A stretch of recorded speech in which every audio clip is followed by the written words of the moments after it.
Yo, what is going on, guys? We're back today playing NHL 18, and we're going to do a little bit of a playoff mode versus type matchup here today of the 2003 NHL Draft and the 2015 NHL Draft. Two of the more widely respected drafts, if you want to say, of each quote-unquote generation. I mean, we've still got 2003 players in here, but, you know, 12 years later, I guess you can call it generation. Not really a generation expert. But a lot of people go out there and say how stacked that McDavid draft was as well. So we built two teams today.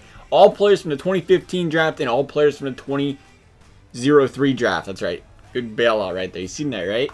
So without further ado, all cringeness aside, we're going to go out here and start with the 2003 draft, where we've seen the likes of Lee Stempniak in the 5th round, Dustin Byfuglien in the 8th round. Can you believe that? Dustin Byfuglien was in the 8th round. It's absolutely amazing to think, like, there ain't even 8 rounds these days. What if he wouldn't have been drafted? If you can't be drafted, you can't play hockey, which is a big problem. Joe Pavelski, 7th round. Matt Molson, you can go in there and throw in there if you want as well in the 9th round. And that's just the steals of this draft. It's crazy to think. Then again, if that's what you want to call the steals of the draft, what do we call all these guys every single team skipped out on in the 1st round, with the likes of Louis Eriksson? Had to throw him in there because, you know, apparently he's worth Tyler Seguin to some GMs. Won't name any names. Shea Weber, Corey Crawford, David Backes, and Jimmy Howard, man. All of them in the 2nd round, and we see a lot of studs in the 1st round as well. Guys like Corey Perry, guys like Ryan Getzlaf. Must be a nice 1st round when you get Perry and Getzlaf in the 1st round. The Anaheim Ducks went to town in this draft, man. They got Ryan Kessler out of it, though Vancouver got him, but they ended up with him. Zach Parise, Patrick Eves, another guy. Is he currently on their team? I don't know why I thought he was on their team. Louis Eriksson, Thomas Vanek, David Backes, Dustin Brown. Our defense, I'll show you guys real quick as well, is Shea Weber, Brent Burns. I don't know how we missed out on Brent Burns. What a draft class for the defense, man. Brent Burns, Shea Weber, Ryan Suter. Talked about Byfuglien being late. Brent Seabrook, and Dion Phaneuf. He had his good seasons in there as well. He's only 81 overall these days, but he had him. It's crazy, too. People are probably thinking when I said 2003 draft, it was like, oh, that must have been a Mcdavid draft. Well, it wasn't, right? Who was taken 1st overall in the 2003 draft? None other than Marc-Andre Fleury. You would have been like, there's no way this is the best draft out of them all. You can't be telling me this was the best draft class. But it was. 28 out of the 30 players in this draft in the 1st round have played over 190 games in the NHL so far in their careers. Compare that to the Mcdavid draft the year after. There was, I think, 20 out of 30 players have played over 190 games. Big difference there. It's not as easy as it seems for a 1st overall pick to just jump into the NHL. And then we're going to go over here, before we go into the playoff mode, I'm going to slide in here and show you guys our 2015 draft class. Now we're going to see a lot of younger guys, obviously, and maybe some low overalls because they're younger, which is unfortunate, but that's usually how it works. He doesn't really give guys higher overalls until later down the road, and that's kind of where we're at with some of these guys. Bright futures for them. I mean, they've been in the league 3 years now, so we'll start to see them overalls go, hopefully in 2019. But here we go. Mikko Rantanen, stud, 86 overall. Connor McDavid, generational player, I guess people want to call him. Brock Besser, garbage. Sorry, Vancouver. I just had to say it because I know you'd get mad. Did you pause the video and hate comment before I went and told you I was kidding? Brock Besser's a good kid. Sebastian Aho, Jack Eichel, Kyle Connor. Nice season he had last season. Ambo Zaka, quite a disappointing season, but he's still on the list. Barzell, DeBrusk, Fisher, Konechny. It's kind of hard to believe Konechny's still on to an 81 as well. And then Meyer. Better be Meyer. That's how I'm going to pronounce it. And then Zach Werenski, Noah Hanifin on defense. Brandon Carlo, Ivan Provorov. Again, a couple guys kind of surprised to see him that low. Again, that's what happens when they're younger, especially with defensemen. When they're younger, they don't really get them overall bumps as much. And Marcus Nudavaro, the only guy down there in the 7th round that's actually played games in the NFL or NHL. I don't know why I keep saying the NFL. I edited it out like 4 times now. NHL. Ready for the football season. What can I say? And then Vince Dunn. Goaltending-wise, we don't have goaltenders in the NHL right now, really, for him.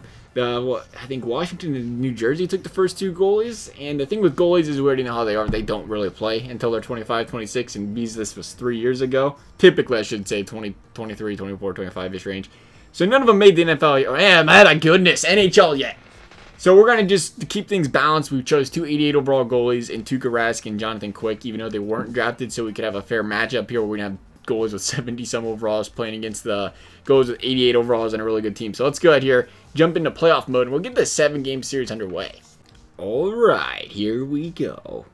7-game series, best of 7. 4 wins wins it. We're going to start off with a Stat Central button because that's what we do around here. We're going to start off with the play next game. We're going to sim to the next game. We're going to see what happens. First game's in Buffalo. Buffalo needs it. They got the young guns. You think the old guys will get the home ice advantage, but they're not going to get it right away. And Buffalo's going to jump out to a 1-0 lead. How about that? a little bit of a surprise there. It looked like the older guys had a little bit of an overall edge on these guys. Anaheim's going to go out there and take a 1-1 series tie, though. Out there to take game number 2, going back into Anaheim.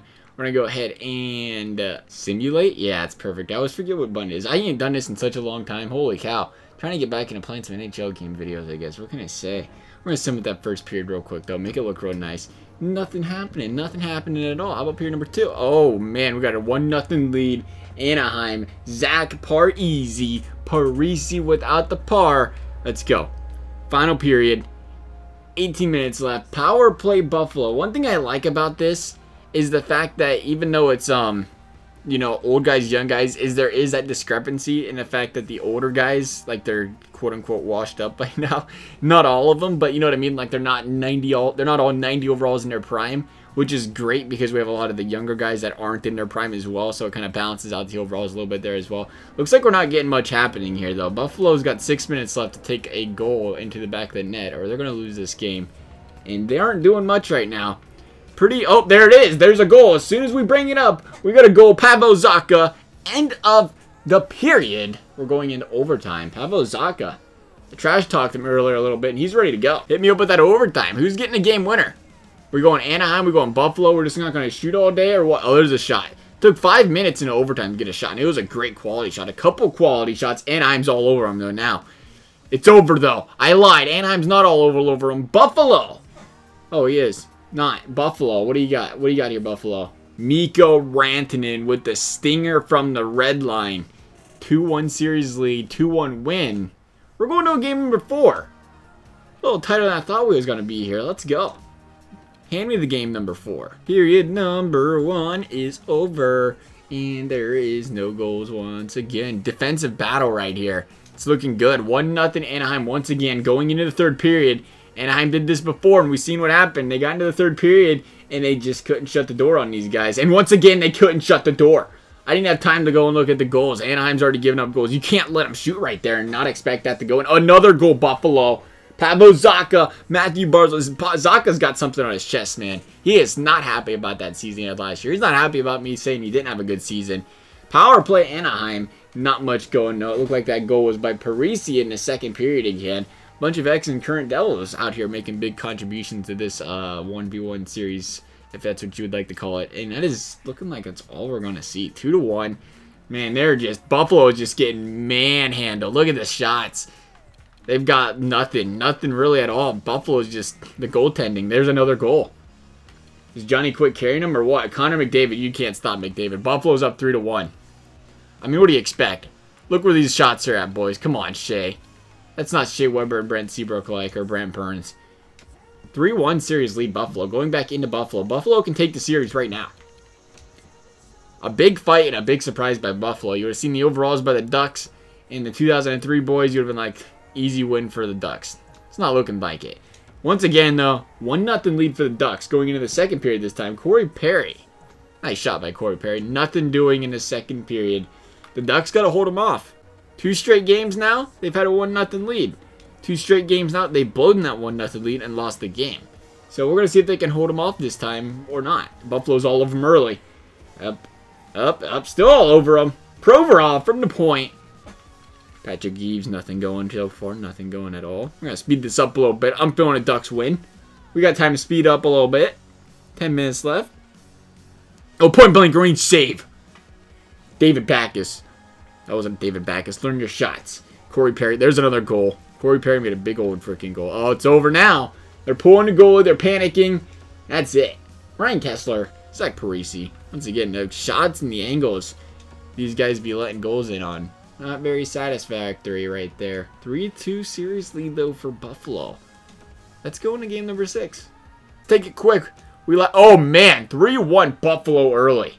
The floodgates have opened. Anaheim scored 1. Barzal, Besser, McDavid. Must be late June right now. These boys are tired. Once again, look at this. You guys expect these guys not to let that in? I mean, he's playing goalie better than the goalie is playing goalie in that spot, it looks like. Here we go. Period number 2. Uh-oh. Come back for Anaheim.